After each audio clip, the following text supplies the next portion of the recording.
Hi, I'm meteorologist Bo Dotson. I'm going to show you today how to use the weatherobservatory.com website for viewing National Weather Service radar. The first thing you can do is you bring up the home page. You can click Interactive Radars. This brings you up a number of radar views that you can look at. The first one is Ohio Valley Regional, and there it is. You see that centers in on Paducah, Kentucky, and then goes out to the east, west, north, and south, and it starts as an animation. You can go to Central United States, and that zooms out a little bit more, so you can see all the way up to southern Wisconsin, all the way down to central Mississippi, and then across Kentucky and over to Kansas. Again, it starts out as a loop. You can see these boxes pop up. That's a severe thunderstorm warning, and you know that because you look down here at the bottom, and it says tornado, thunderstorm, or flood warning, and gives you the different scales, red being for tornadoes, yellow, thunderstorm, and green boxes would be flash flood warnings. Also in the wintertime, you can see the freezing rain, sleet, and snow line by looking on the radar and looking for these color codes. Let's go back. Let's say you want to view your local city. So you live in Marion, Illinois. You find Marion on here, click it, and that brings up our interactive radar. Now if you use your left mouse on your the left key on your mouse, you can zoom in, and if you want to zoom back out, hold down your central key and you can zoom back out. You also see at the top you can add road labels, you can add and remove cities, you can winterize your radar, so during the winter you can see where different types of precipitation are falling. You can hit how much has it rained, you can track storms, you can hit the hail to bring up the hail icons. Look to the left here, it gives you the size of the hail that may be occurring with the thunderstorm. It's not always 100% accurate. Radar doesn't tell us everything, but it gives you an idea. You also can click rotation or intense rotation, and you see down here it brings up a pink upside down triangle. That would be intense rotation. Possibility of a tornado, not always. Again, radar doesn't always tell us everything, but it gives you a general idea of what's going on within a storm.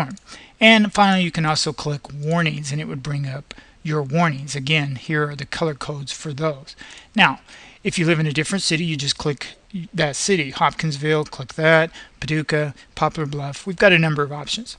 And if those radars aren't working for you, you can always click GR Earth 1 or GR Earth 2 or GR Earth 3. Let me just click GR Earth 1. Jason Darnell is running this radar, and it will bring up a regional view.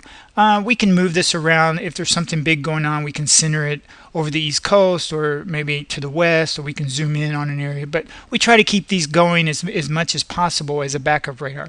I've got another one here that I'm running, GR Earth number 2. Again, it's a similar view. I can move it around. A little bit of a slow internet connection here today, but I can move it around and add different things to it, like precipitation type and so on. And finally, as another option, you can also click Paducah National Weather Service radar, which I've got running here on GR number 3, and that will animate the National Weather Service office in Paducah's regional radar, or local radar that's out of the Weather Service office. Okay, now let's go back to the home page.